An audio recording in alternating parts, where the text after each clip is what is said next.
पूर्ण तिथि मनाया जा रहा है। और यहाँ पर मंच पर उपस्थित इस देवरिया जिला का अध्यक्ष माननीय काली प्रसाद जी यहाँ पर उपस्थित हैं और यहाँ पर जिला का उपाध्यक्ष राजेश जी यहाँ पर उपस्थित है और यहाँ पर उपस्थित गंगा कुशवाहा भी यहाँ पर उपस्थित है और कृष्णनाथ राय जी भी यहाँ पर उपस्थित है और यहाँ पर भारतीय जनता पार्टी के कार्यकर्तागण आए हुए, मैं सारे लोगों को दिलों की गहराइयों से मैं हार्दिक अभिनंदन स्वागत करता हूँ।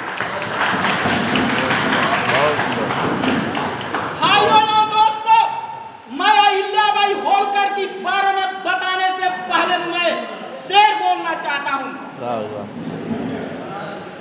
हालात, अहिल्याबाई होलकर के बारे में ध्यान सुनिएगा। हालात कुछ भी हो, लेकिन अहिल्याबाई होलकर ने अपना सर झुकाया नहीं।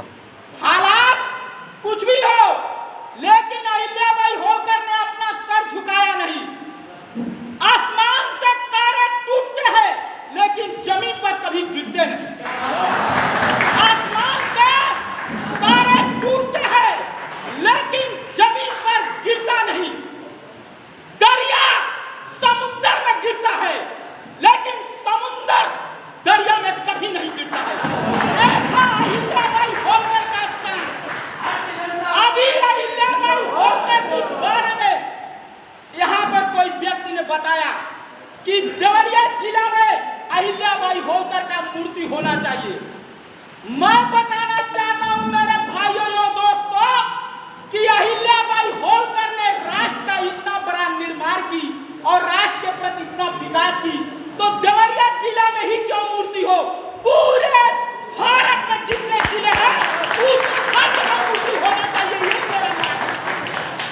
भाइयों और दोस्तों, मैं बताना चाहता हूँ, और अहिल्याबाई होलकर जिन्हें इतना बड़ा मंदिरों का निर्माण करने वाला और राष्ट्र का निर्माण करने वाला कोई शायद पृथ्वी पर पैदा लिया होगा, मैं बताना चाहता हूं मेरे भाइयों और दोस्तों। अहिल्याबाई होलकर ने आपने रामेश्वर से लेकर बद्रीनाथ से लेकर केदारनाथ से लेकर द्वारिका से लेकर सारे अगर मंदिरों को निर्माण करने वाली है तो अहिल्याबाई होलकर है। और आप लोगों ने देखे होंगे कि बनारस का जो घाट का निर्माण करने वाली है ये अहिल्याबाई होलकर थी। और अहिल्याबाई होलकर ने सनातन धर्म की परचम लहराने वाली है, तो पूरे विश्व में इनका परचम लहरता है। और लोग बताते हैं कि अहिल्याबाई होलकर कलयुग में पैदा ली है, लेकिन बताते हैं कि त्रेता में भगवान उत्पन्न लिए थे, द्वापर में भगवान उत्पन्न लिए थे, लेकिन मैं बताना चाहता हूं कि कलयुग में भी भगवान उत्पन्न लिए थे अहिल्याबाई होलकर। और अहिल्याबाई होलकर एक भगवान देवी दुर्गा है। बताना चाहता हूं, रामायण और गीता, राम कृष्ण जब पूर्ण श्लोक जब लिखा जाता है पूर्ण श्लोक, तो ये भगवान के सामने लिखा जाता है, इसलिए पूर्ण श्लोक अहिल्याबाई होलकर का नाम लगा है कि ये भगवान की, ये इतिहास बताता है मेरे भाइयों और दोस्तों। अहिल्याबाई होलकर चाहे मेरा लड़का हो चाहे आपका लड़का हो, न्याय एक हो, उसको कहते हैं सनातन धर्म। गरीबों की ऊपर उठाना उसको कहते हैं सनातन धर्म। अगर गरीब लड़की है उसकी शादी कराना ये है सनातन धर्म। और कोई बेरोजगार है उसको रोजगार देना इसको कहते हैं सनातन धर्म। मैं भाइयों और दोस्तों को बताता हूँ ये सारे चीज पूरा करने वाली है तो अहिल्याबाई होलकर है। रोजगार भी अहिल्याबाई होलकर देती थी।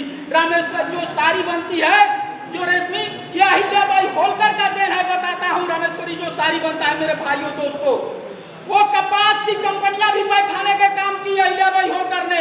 कुटीर उद्योग करने का काम अहिल्याबाई होलकर ने की मेरे भाइयों और दोस्तों। ये अहिल्याबाई होलकर इतने बड़ी थी कि जिनका एक ही औलाद था, लड़का, लेकिन वो गाय के बछड़ा को इनका लड़का अपने मार देता है। तो अहिल्याबाई होलकर जब सुनती है राज में कि आपके लड़का ने गाय के बछड़ा को मारा है, तो अहिल्याबाई होलकर कहती है कि जिस तरह से गाय का बछड़ा मारा गया है उसी तरह से मेरे लड़का को भी जान से मार दिया जाए। ये सारे राज में ढिढोरा पिटवा देती है अहिल्याबाई होलकर। और जब सजाया जाता है, लड़के के जमीन पर सुला दिया जाता है और कहती है अहिल्याबाई होलकर कि मेरे लड़के पर चला दिया जाए रथ। लेकिन जब रथ लेकर किसी का हिम्मत नहीं था कि एक राजा एक रानी की लड़के पर मैं शरीर पर रथ कैसे चढ़ाऊं, सारे लोगों को दिल कांप जाता है और वो पीछे बैठ कर जाते हैं। लेकिन अहिल्याबाई होलकर कहती है कि आप लोग हटिए, आप लोग की मान का नहीं है, ये काम मैं करूंगा। और अहिल्याबाई होलकर खुद अपना चाबुक लेती है घोड़े का, और जब वो रथ आगे बढ़ाती है तो गाय आकर सामने खड़ा हो जाती है, कहती है खामोश ठहर रहे, मेरा लड़का मेरा बछड़ा तो चला गया लेकिन आपका औलाद सही सलामत रहे, मैं माफ करता हूं, आप माफ कर दीजिए। तब अहिल्याबाई होलकर ने माफ की। इसीलिए मैं इन्हीं शब्दों के साथ अपने वाणी को विराम देता हूं। जय हिंद।